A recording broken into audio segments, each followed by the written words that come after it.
দেখো সমতা বিধান। সমতা বিধান লিখে প্রথম কোশ্চেন লেখো পিবি NO3 হোল 2 এমনি লেখো PbO প্লাস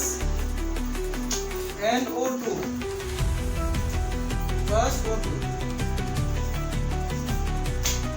এই যে সমীকরণটা রয়েছে বলেছে এই সমীকরণটাকে সমতা বিধান করতে। সমতা বিধান শব্দের অর্থ হলো বিক্রিয় এবং বিক্রিয়াজাত পদার্থগুলির মধ্যে প্রত্যেকটা পরমাণুর সংখ্যা সমান করে। মানে বিক্রিয়কের মধ্যে যে পরমাণুটা যতটা থাকবে বিক্রিয়াজাত পদার্থের মধ্যেও মোট সেই পরমাণুটা ঠিক ততটা সংখ্যা থাকতে হবে। এটা হলো সমতা বিধান করা, ঠিক আছে? আর সমতা বিধান করার নিয়মটা হলো এরকম, তোমরা এই প্রত্যেকটা বিক্রিয়ক বা বিক্রিয়াজাত পদার্থের আগে small a small b small c d এইভাবে বসিয়ে যাবে, ঠিক আছে? মানে হলো এই যে সম্পর্কটা আছে তার আগে মনে মনে তুমি স্মল a বসাবে রাফে, ঠিক আছে? তারপরে তো এখানে কিছু নেই, এখানে আছে, এখানে b, এখানে c, এখানে যদি আরো থাকে e f এইভাবে বসিয়ে যাবে যা থাকে। তাহলে আমি মনে মনে বসিয়ে গেলাম যে এখানে কি আছে, বললাম এরকম যে PB NO3 হোল 2 এখানে ধরবো কি সমান সমান PbO plus NO2 plus O2। মানে এখানে এ ধরলে এখানে কি হবে B, এটা হবে C, এটা হবে D। এগুলো আমি জাস্ট ধরে নিলাম, ফার্স্ট ধরে নিলাম। প্রথমবার সম্পূর্ণ লিখো, তারপর না লিখে সবটাই করে দেবে, ঠিক আছে? ধরো এখন ফার্স্ট পরমাণু, তোমরা যদি কোনো পরমাণু নাও বুঝো, তার নাম নাও জানো, তাকে নাও চেনো, তারপরে তোমরা কিভাবে আইডেন্টিফাই করবে যে কোনটা পরমাণু? দেখো পি এবং বি, বিটা স্মল না ক্যাপিটাল স্মল, তার মানে অবশ্যই তার আগে যে আছে তাকে নিয়ে সে হলো একটা পরমাণু। পিবি হলো একটা পরমাণু, ঠিক আছে? বললাম এন স্মল না ক্যাপিটাল, মানে সে একটা পরমাণু। ও স্মল না ক্যাপিটাল, মানে সে একটা পরমাণু।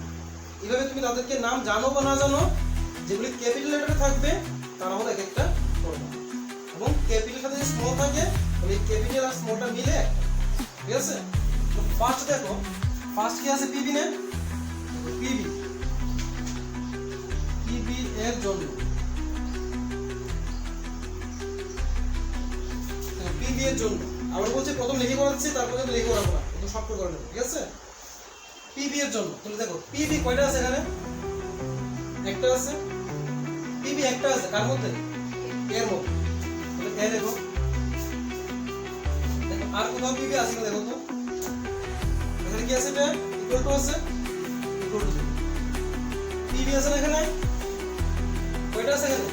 একটা আছে কার মধ্যে? বি এর মধ্যে। তাহলে একটা বি।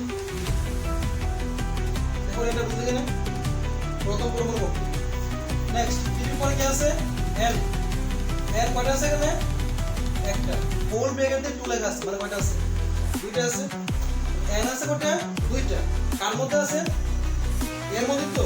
তাহলে এন, এন পরমাণুর জন্য 2a ইকুয়াল টু, বুঝলে তো? এখানে এন দুইটা আছে, তার মধ্যে এর মধ্যে, তাহলে 2a ইকুয়াল টু, দেখো এন কোথায় আছে? এখানে আছে। কয়টা এখানে? একটা। তার মধ্যে সি এর মধ্যে, তুমি সি লিখো। তারপরে পরমাণু কি আছে?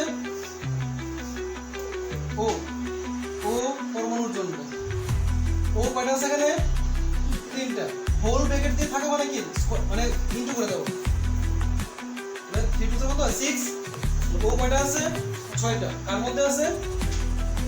এর মধ্যে। কি লিখবো আমরা এটা? 6 এর ইকুয়াল টু। এখন দেখো ও কোথায় কোথায় আছে? এখানে আছে না? কয়টা? একটা। কার মধ্যে? এটা বি এর মধ্যে। প্লাস ও এখানে কয়টা আছে? দুইটা। কার মধ্যে? সি এর মধ্যে, 2c। প্লাস ও এখানে আছে দুইটা 2 দেখো এতটুকু লাইন বুঝলে কিনা কিভাবে লিখতে হবে প্রত্যেকে বুঝলে কিনা এই লাইন এখন দেখো এই যে তিনটা সমীকরণ পেলাম এই তিনটা সমীকরণ থেকে আমরা a b c d এর মানগুলো নির্ণয় করব এখন দেখবে এই যতগুলো সমীকরণে আসে তার মধ্যে এমন একটা সমীকরণ থাকবে যেটা খুব সিম্পল যেমন দেখো a ইকুয়াল কি আছে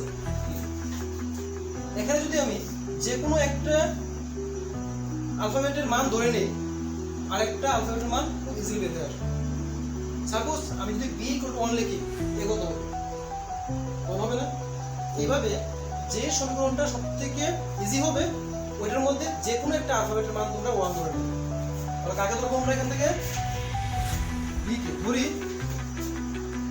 b ইকুয়াল টু 1 তাহলে b 1 হলে a কত হবে রে a equal to b b যদি 1 হয়ে থাকে a কত হবে এর মান আমরা b এর মান পেয়ে গেলাম ক্লিয়ার কি না a এবং b পেয়ে গেলাম তাহলে এটা কমপ্লিট বাকি আছে আমাদের কাছে দুইটা সমীকরণ এই দুইটা সমীকরণের সাহায্যে আমরা বাকি যে অ্যালফাবেটগুলো রয়েছে এগুলো বের করব c এবং d বাকি আছে কোনটাতে মান বসাবো দেখো তো 2a = c আছে এখানে মান বসানো যায় না এর মান বসালে কি হবে দেখো তো 2 * a আছে এ কত 1 ইকুয়াল কি আছে c 2 1 = 2 equal to c c এর মান কত পেয়ে গেলাম আমরা তো a পেয়ে গেলাম b পেয়ে গেলাম c পেয়ে গেলাম কার মান লাগে d এর মান d কোথায় আছে এই সময়ের মধ্যে এর মান বসিয়ে দাও d এর মান চলে আসবে কি লেখা আছে এটা 6 ইনটু a এ কত 1 ইকুয়াল টু b কত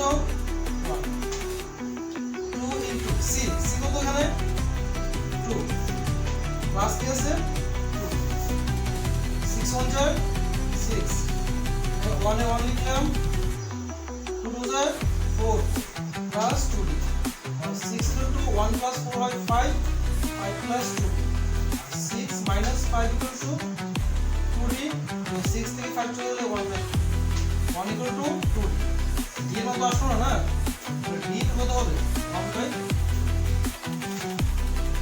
2d equal to 1 d equal to 1 by 2 হয়ে যাবে d এর সাথে 2 into অবস্থায় 6 চলে আসবে তাহলে পেয়ে গেলাম না a b c d সমান পেলাম কি হ্যাঁ এবার এই সমীকরণের মধ্যে a b c d এর মান বসিয়ে দিলে তার সমীকরণটা চলে যাবে বুঝলে সুতরাং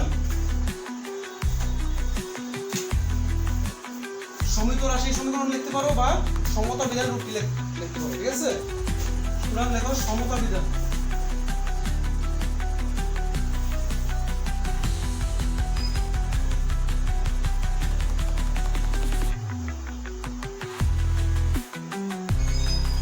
সমতা বিধানের রূপটি হলো সম্পূর্ণ ইকুয়েশন যেভাবে ছিল পুরো ধরনা যা ছিল PV NO3 = PVO plus NO2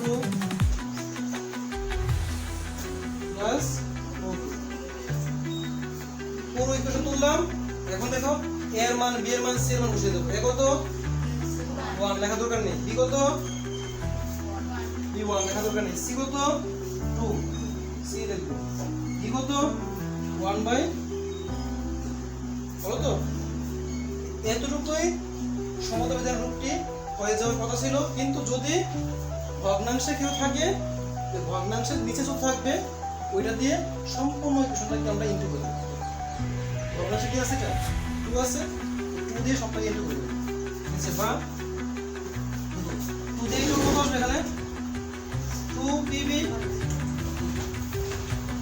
NO3 whole 2 equal to এখানে কিছু নেই যে 2 1 2 2 pbo প্লাস এখানে কত হবে 2 2 4 NO2 প্লাস এখানে 2 দিয়ে ইনটু করলে পরে 2 1 2 নিচে 2 আছে কাটবে থাকবে কি শুধু O2 এটি হলো সমতা বিধান